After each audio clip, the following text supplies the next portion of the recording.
Hey there, everyone. Happy Tuesday, and welcome to Chart This with Dave Keller. I'm your host, Dave Keller, back after a long weekend away with my family. Thanks for being patient as I take a little time off, going to the University of Montana with my daughter, who's in an honors band there. It was a lot of fun. We loved exploring the area, and very good to be back hosting the show here.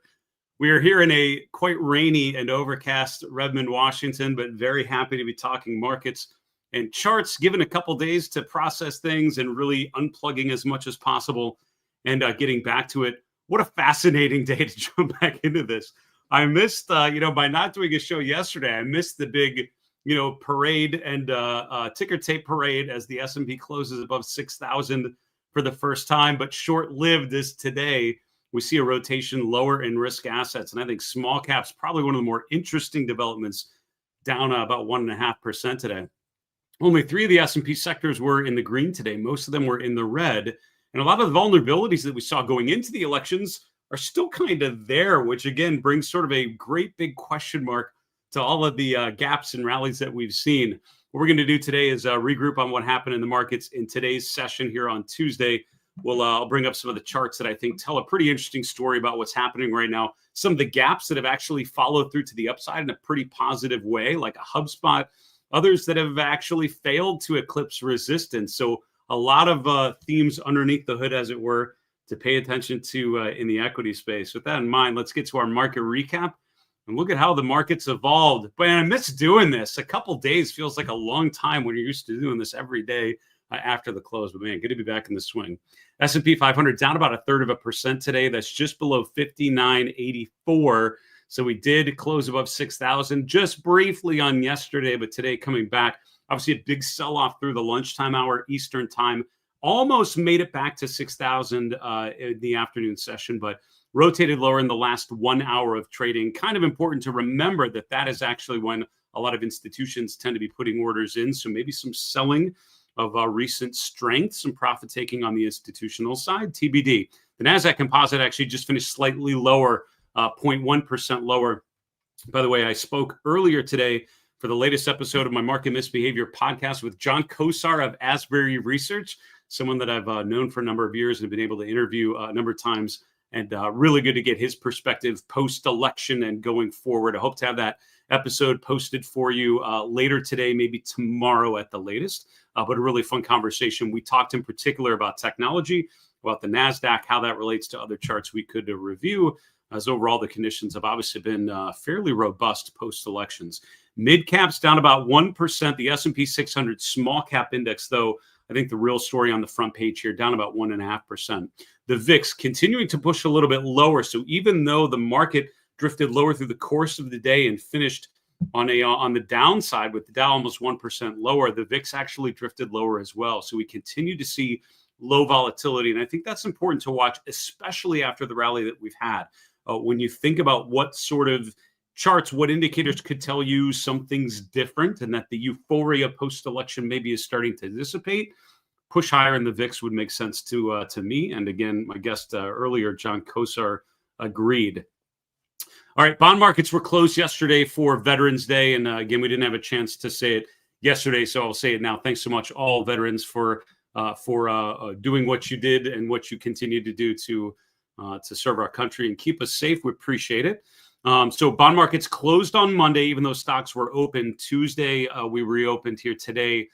Overall, the yield curve, generally speaking, moved higher. The short end remaining pretty low. That's obviously subject to the Fed rate cut last week and expectations of further rate cuts. But the long end of the curve, usually more driven by market forces. We can see that the 10-year, 30-year points, even the 5-year point, all drifted higher by a decent amount today as bonds sold off. The TLT was down about 1.5%. 10-year yield moved higher to around 4.43. The long bond yield around 4.58. And the 5-year point around 4.31. The dollar index continues to move higher. And that, post-election, what sort of big themes have emerged? Stronger dollar, weaker gold, very much still a theme that I think we may continue to track here for a little while. Getting to commodities, gold did indeed move lower yet again today. The GLD finished just above 240. That's down about 0.8% from Monday's close. Silver, actually, the silver ETF, the SLV, was slightly higher by about 1/3%. Besides the gasoline ETF, that is, the rest of the commodity space that is in the red today. Cryptocurrencies, man, talk about a couple rough couple days to not do a show because I missed this whole dramatic, I wouldn't say revival, I guess reemergence of strength in Bitcoin. Bitcoin trading right up to 90,000 a couple times here in the last 12 hours. As we're doing the show here after the U.S. market, equity market close, Bitcoin currently just below there around 89,240. That is up slightly from yesterday's close. And overall, again, the real rally was over the weekend as cryptocurrencies, generally speaking, have continued to move to the upside. Bitcoin testing that 90,000 level. We're at all-time highs here as we do the show. Ethereum also above 3,200 for the first time. So you're seeing this resurgence, this renewed strength in the crypto space. Again, post-election, seeing some optimism there for sure. Looking at the sector movements, only 3 of the 11 S&P sectors actually finished in the green. Most of them were in the red. Communication services up 0.4%. Consumer staples and technology both up slightly from Monday's close, that is. On the downside, materials, the worst performing sector, down almost 2% today. It was about 1.7% for the XLB. The healthcare sector down 1.4%, a little less than that, 1.3% down for the consumer discretionary sector, XLY. Now, the XLY has been one of the stronger sectors post-election just in the last week. Tesla obviously providing a big upside to the XLY. Tesla, Amazon, Home Depot, your 3 biggest weights in the XLY. Tesla not gapping, but trading lower pretty big today. Home Depot with a bearish engulfing pattern. I grabbed both of those charts here to show you in a few moments. Again, we didn't do a show on Friday or Monday because of a little time off for myself and my family. However, I would tell you that last Friday at the close, I updated my market trend model. And I will tell you that it did move back bullish on all time frames for the major equity averages, the S&P mid cap, small cap, large cap, and the NASDAQ 100, all in the green. The short-term model had turned negative in the last couple of weeks for all of those, actually. And by Friday's close of last week, post-election, they've all gone back to the positive side. So, no denying we've obviously had an incredible strong move to the upside in risk assets since Tuesday's election results, Wednesday, Thursday into Friday. And again, that sort of eliminated a lot of the concerning sort of short-term weaker signs that we've observed, that we had observed going into the election. A lot of those erased or at least certainly dissipated in the week since. As a reminder, I do see some questions coming in. I appreciate you so much. Wherever you're streaming this, on Facebook, on LinkedIn, on YouTube, on X, thank you so much. If you have questions on any of those platforms, I can see them here live. So put your questions in wherever you're at. And at the end of the show, I'll try to take a question or two before we wrap the live stream. Any of the questions we don't get to, we'll put in the final bar mailbag this Friday, planning an all mailbag episode, and love to answer some of the great questions. Take a little more time and focus in on those. All right. Just to wrap up, looking at the mega cap growth space, you can see NVIDIA up 2.1%, Netflix number 2 up 1.8%. So some areas of this growth space doing quite well. And you can see Amazon, which is the three biggest names in the XLY, Home Depot, Tesla, which we mentioned, and Amazon number 3. Amazon was actually the only one of those 3 having a decent update, up about 1%. The real problem there in the XLY, Tesla down 6%. Now, Tesla's obviously rallied quite well post-election, given Elon Musk's potential involvement with the Trump administration. You're seeing that stock bounce quite high. But the challenge with that sort of move, to be honest with you, and I think this is a challenge we'll be grappling with over the next couple of weeks, to be honest with you, is how much of that post-election rally was kind of fluff, how much was already really priced into the market, which has been incredibly strong in 2024, already showing a ton of optimism. So does it really deserve a bunch of additional optimism that we've seen in the last week? Market today saying Tesla's a little far over its skis and maybe needs to come off a bit. All right, let's look at the market carpet.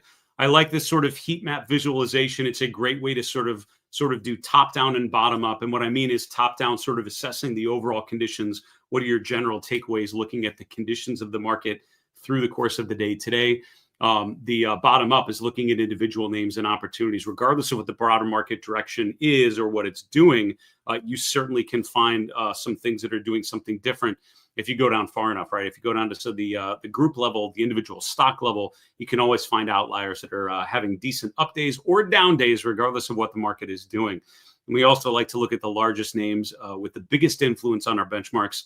Let's go through each of those points one by one. General assessments today, as I'm looking at the market carpet, I don't know about you, but certainly feels a little more negative than positive. I'm seeing sort of more red shades than green shades. Certainly compared to the sort of all bullish all the time days that we had Wednesday, Thursday, Friday of last week. This is certainly more of a measured sort of takeaway with a lot more red sort of sprinkled around the 11 S&P sectors. Other things I would say, certainly in the right half, which are some of the more cyclical sectors like industrials, materials, also some of the more defensive sectors like REITs and utilities, maybe healthcare we'd throw in there as well. Probably the weakest of the group of sectors that I'm viewing here. Question 2, what about the biggest names? Note NVIDIA in the upper left corner here, up 2.1%. So another upside day in a stock that has more and more become sort of the poster child, the example of this AI-fueled frenzy of 2024, despite some stocks rotating lower. And even in the semiconductor space, like an AMD, Micron, Intel, all down today pretty good. Microchip, MCHP, all to the downside. NVIDIA actually having a pretty decent up day. Noting also Alphabet, Microsoft, Amazon, all with positive days today.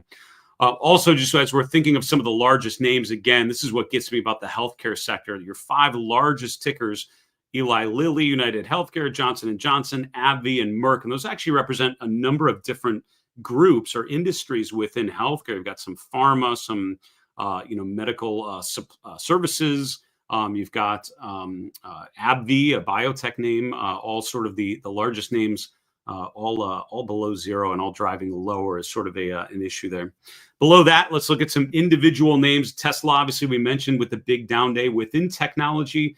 Further downside from some of those, I don't want to call them Harris names. Probably I'll forget to call them those at some point. But for now, these are the names that you would have seen do quite well had Harris, the Harris administration been what we were talking about. So First Solar, Enphase, sort of those renewable energy names continuing to push to the downside. So those are expected weakness, I think, given the outcomes of the election. Energy not really surging higher to the degree that you might expect. I'm not super surprised by that because energy in many ways is just a comment on crude oil, or it's a play on crude oil prices. Crude oil, from a technical perspective, not that impressive compared to a lot of other charts I could show you. If I had a stack of charts and I threw crude oil in there, I'm pretty sure, unless I had a bunch of renewable energy names, I don't know if crude oil would be toward the top of your list. So that, I think, tells you quite a bit. Also, the financial sector, which has been an area of the market where we've detected quite a bit of strength. My podcast interview with Ari Wald last week, we talked a lot about financials, particularly capital market stocks. And I would say still some decent moves in that part of the equity markets. All right, let's go to the chart review. We'll start with a daily chart of the S&P 500. Again, thanks for all the questions in here. I'll try to pop some questions here at the end and take a couple before we wrap the stream. But looking at some individual charts and their implications. So no denying, obviously, post-election, we had the big gap higher. This created what's called a bullish island reversal pattern on the S&P 500. That's where you have a gap lower, some price action for a period of time, and then a gap higher. So it's sort of this island sticking out. And when you have the gap down and then the gap up to complete the island, it's a pretty bullish construct for the chart. We're right back to where we were, to be honest with you, in September, in October, when we have a pattern of higher highs and higher lows. The question back here going into the elections, where would we hold moving average support in the form of the 50-day moving average, which we did? Would we hold the lows from early October, which continues this uptrend pattern, Charles Dow style? And we did. We held that 5650 level. So overall, the primary trend has remained positive. Sort of the concerning signs we saw at the end of October never materialized in a significant downside follow-through. We never had that follow-through. We held support and now have gapped higher to create yet another higher high. So the primary trend in the S&P, I would argue, since early August has been an uptrend of higher highs and higher lows. And you consider, at least I consider, a market like this innocent until proven guilty, right? You assume that uptrend is going to continue until you see enough evidence to tell you otherwise. And, while we sold off a bit today, while you certainly can have a pullback, that's actually totally normal. Now the new line to watch is 5,700. 5,750 will be the 50-day moving average, sort of like that low is bumped higher. That threshold to continue this primary uptrend, I think, remains pushes up a little bit. But overall, again, we're in an uptrend, and I think that's undeniable. Tell you another thing that's in an uptrend: rates. Now, bond markets were closed on Monday for Veterans Day. Now that they're reopening, we see a gap higher in the 10-year yield as bonds gapped lower. If you look at the TLT or the AG, or two ETFs to look at sort of general bond market conditions, both moving lower today. So 10-year yields moving higher. This continues that trend of higher rates that we've observed since mid-September. Certain stocks tend to do a lot better when you have a normal shape yield curve and higher interest rates, particularly financial stocks, which is why I'm not surprised to see the breakouts in the KRE, the KBE, the KCE, even insurance companies, the KIE, all making new 52-week highs here in the last week or two.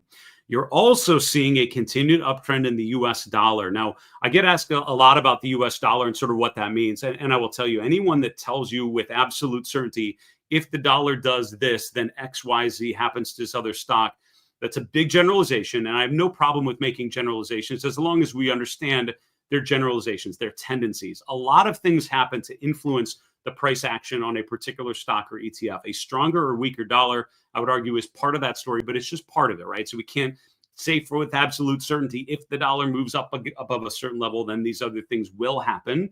We can say if this would happen with the dollar, then this is a more likely outcome. I would say that's a totally fair sentence, intellectually honest sentence to utter. So with that in mind, what tends to happen when the dollar is so strong in the way that we've observed here in the last 4 to 6 weeks? Two things that I would generally think of, maybe three. Number one, U.S. markets are probably dramatically outperforming non-U.S. markets, which is definitely happening, right? If you look at the ratio of U.S. to non-U.S. stocks, it's big time favoring the U.S. Dollar being strong is I would say, a big part of that story. So non-U.S. markets usually don't tend to be a particularly good bet.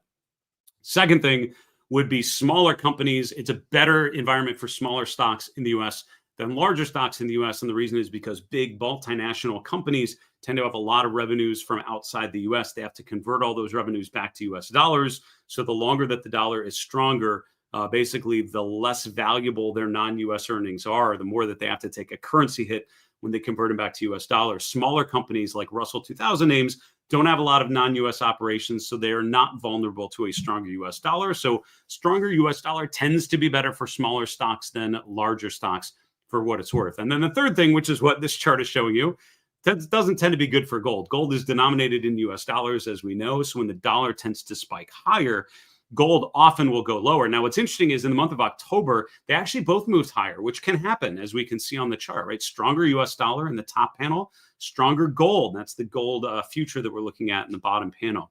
You can see in the month of November now, this has changed, particularly after the election. You see the dollar gapped higher and has continued to push to the upside. Gold has continued to move lower. Now, gold has been one of the better places to be in 2024 up until November, when all of a sudden it's starting to rotate lower. And with stocks gapping higher and gold coming down, it's all of a sudden starting to look a little less attractive. I do still own the GLD in a big way, so I'll be certainly looking at that position and thinking about lightening that up if we see further deterioration. I think it's still pretty early to make a broader reallocation, but certainly an emerging theme that I'm watching. Other thing I would say is with the stronger dollar, at some point, a super strong dollar is often not a great thing for U.S. stocks. If you want to know what that looks like, look back to 2021 to 2022. Look what happened when the dollar emerged. Everything else came down. It was pretty painful. Now, as spot gold is coming down, that also means gold stocks are most likely struggling as they are. We're looking at the chart of the GDX. This has been in a very consistent uptrend. After breaking above resistance in the first quarter, it continued to move higher, making this beautifully consistent pattern of higher highs and higher lows until November 2024, when a higher low no longer holds. So we've now made a lower low. We've broken below that first Fibonacci support level, the 38.2% level. We're now breaking down with my next downside target being around 35 on the GDX. That's a 50% retracement, also the 200-day moving average. If that would fail to hold, then the Fibonacci analysis would say go to the next level down, which is just below $33 a share. That also lines up with the June swing low. That might be our eventual downside target. But for now, I think it's all about the 200-day moving average. The GDX is nearing an oversold condition as it hits a 200-day moving average. That's usually when a decent bounce to the upside happens. Important chart to watch there. Now, cryptocurrencies have been en fuego here in the last couple sessions over the long weekend for me, but over the normal weekend for many of us. The cryptocurrency space has ignited to the upside. Bitcoin has pushed above $80,000 dollar for the first time in history and is very, very close to piercing the 90,000 level for the first time. Now, we've been bullish on Bitcoin for a while. On the long-term time frame, we do own Bitcoin and Ethereum in our own accounts for that long-term thesis, which overall has played out quite well. I would say if we get near sort of that 95 to 100,000 level, if you look at the size of this basing pattern, sort of look at the 52, 54,000 to around 74,000. If you project a parallel move to the upside, that gets you an upside target of around 96,000. So I think if we get a little further above current levels, we're all of a sudden getting to that normal upside objective. But I would say, again, the long-term structure, pretty bullish. Look at what happened when we're in a basing pattern. We break out with the extremely bullish momentum. Last couple times that's happened is here in October of last year before the nice rally up to the 70s, and also here in January of 2023, which is the beginning of a nice run up to 30,000. So again, I would say the structure in cryptocurrencies, particularly in Bitcoin, remains quite strong, even though we've had an incredible run over the last week. Looking at some individual names, I think the specter, the challenge sort of hanging over this market as we've seen the market gap higher over the last week post-elections, the fact that a lot of the divergences, a lot of the challenges we see on the weekly charts are still very much there. Here's a weekly chart of Apple to show you what I mean. Even though stocks in general have done quite well, Apple is still kind of sitting below its 2024 high. It has not really challenged it post-election. It's actually remaining relatively weak. Now, again, some of these are certainly feeling the pain since earnings season, which was reported here in the last couple of weeks. But again, note how Apple sort of made a brief new all-time high in October as the momentum indicators, as the trending indicators have rotated lower. The weekly MACD indicator has given a sell signal. The RSI is making a bearish divergence. So on the weekly chart, it's still quite vulnerable. And this is one of the biggest names obviously listed in the US. Tesla, which has had a really nice string of performance post-election, down quite a bit, around 6% today. Now, again, I would say the primary trend on this chart, you have to assume that that's positive, given this pattern of higher highs and higher lows. It really started, I mean, if you think about it, really started from April of 2024, but it's been a choppy, sloppy environment. The break above resistance is what we were talking about, and that failed to get above 270. That failure to get above 270 in late October, I think, was a real key moment. However, the gap above that level and continue to follow through tells me the primary trend is higher. Maybe we're looking at an actionable pullback, look for a higher low. And then when you have a gap like this, I always look at the gap as support and resistance. That 275 level would be the upper end of that gap post-election. Other stocks gapping higher and running, what I call a gap and run pattern. HubSpot with the gap higher and the continued move to the upside. That's after earnings last week. You can see the regional banking ETF gapping higher. A lot of the bank ETFs, regional banks, the KBE, which is more the money center banks, gapping higher last week and particularly continuing to move higher. This is a sort of a play on lower regulation with the Trump administration, or certainly the expectations of that. A play on the interest rate environment, getting back to more of a normal yield curve tends to be better for financial institutions. So those two things providing a pretty decent tailwind for financial related ETFs continuing to push higher.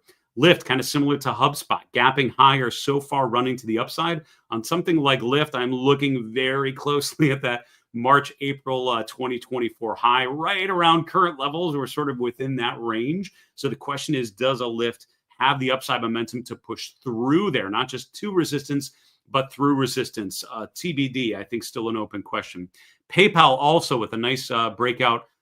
They reported earnings here at the end of October, but you can see that nice rotation higher first week in November, continuing to follow through last week. Friday was a big up day for PayPal and continuing to hold in there. Disney is actually reporting earnings this week. A couple charts to keep in mind because they're testing resistance from below. Disney has actually traded all the way back up to $100 a share. On Friday, we closed back above there for the first time since June.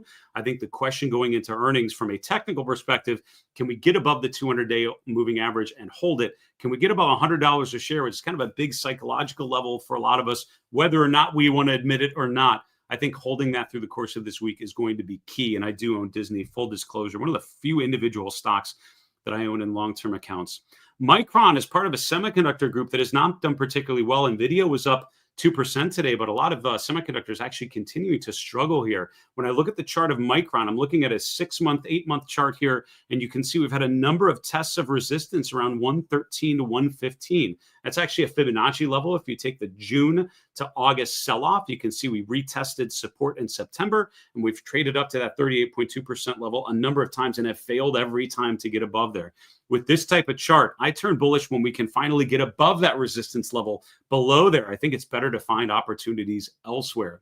Note some of the bearish patterns, bearish engulfing patterns that you'll see. We mentioned Tesla with a drop lower today. Home Depot dropped as well. The problem is that creates what's called a bearish engulfing pattern. Friday was an up close, although not a big one. It was. We had a higher open and a lower close. That suggests short-term weakness in one of the biggest stocks in the XLY. Finally, Warner Brothers Discovery. Let's finish on a positive note. I'm seeing charts like this emerge. Think about the overextended nature to a lot of stocks that have had incredible runs in 2024. Warner Brothers Discovery, WBD, kind of a different look, right? This is a stock that's actually struggled on a relative basis for the last year and a half or so, but it's just starting to turn higher. And I like a stock that makes a new 3-month high after failing to do so for quite some time. Resistance in sort of that $8.50 to $9 range finally eclipsed. We're above the 200-day moving average for the first time really since mid-2023. Maybe emerging strength. I'd love to see more follow through to the upside after the gap higher last week, but I think there might be something to the chart of WBD. All right, let's get to some of the questions. I want to thank you guys so much for watching on whatever platform you're on, and I'll bring on a question or two to wrap up the show. Any questions we don't get to, we'll put in the mailbag and hope to get to in our next mailbag episode. On YouTube, I get a question. Do you ever look at Elliott wave analysis? Do I ever? I do. Do I regularly? I do not. And why is that? So here's the thing, right? I would say the technical toolkit has a number of different things we can use, right? And I would generally describe, the different types of charts as leading charts or lagging charts, right? Or leading indicators or lagging indicators. Things like Elliott wave really, I would argue, kind of attempt to do both.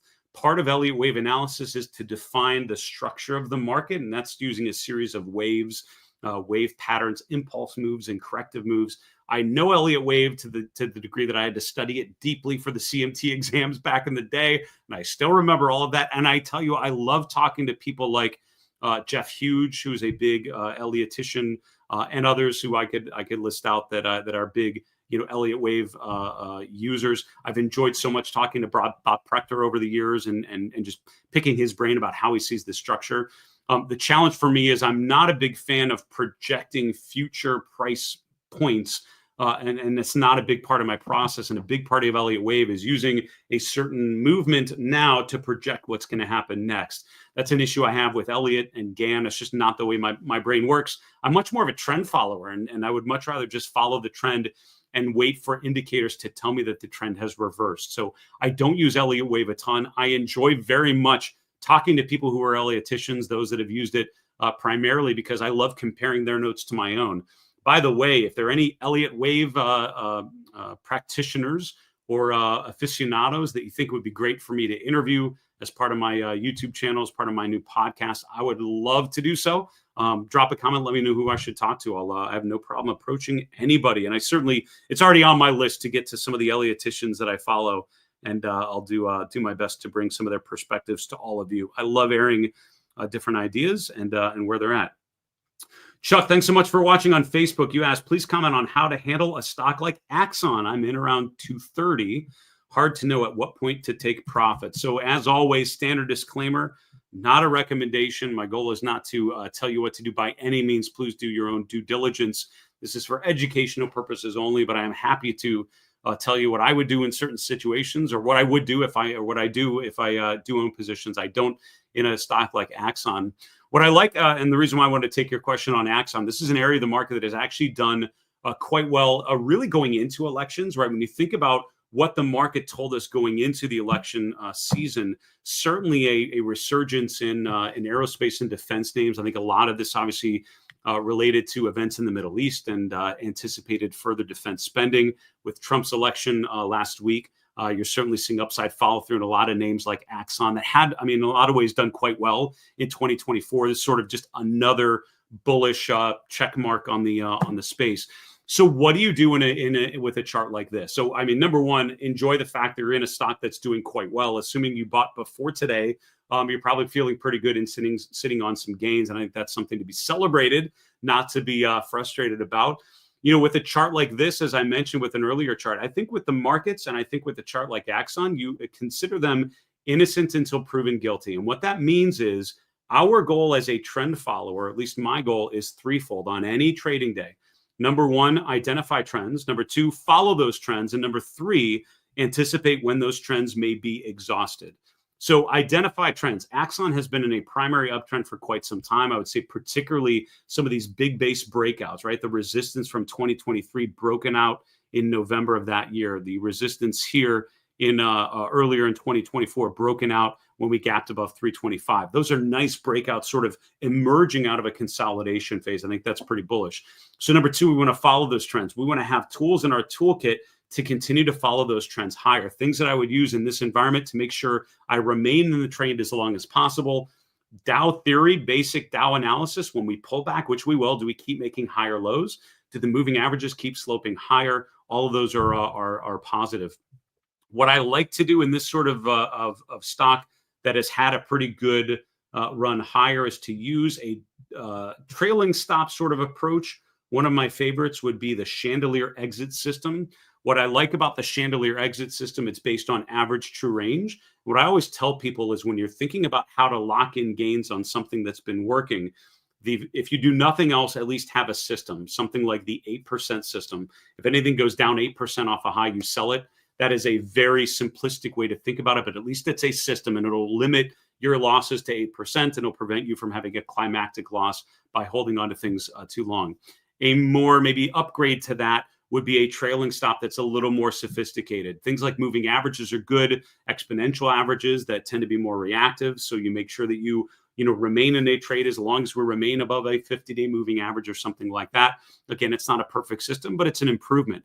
Ideally, you can get to a more sophisticated one based on average true range. What's good about that is it's dynamic based on the volatility of the instruments. The more volatile a stock, the wider the stop is going to be. The less volatile, the tighter the stop, because you don't want the natural noise of the market triggering your stop. Then you're shaken out just because of the natural rhythm of the market. So something like the chandelier system, I don't have time in this video to get too much into it, but look into it. If you read Alexander Elder's books, and I forget which one where he talks about it. He talks about the chandelier exit system based on average to range. Beautiful way to limit your downside. Stock Charts, which is my primary charting platform, has some articles about the chandelier exit system as well. If you go to Stock Charts, go to the little help thing or the search button and type in chandelier exit.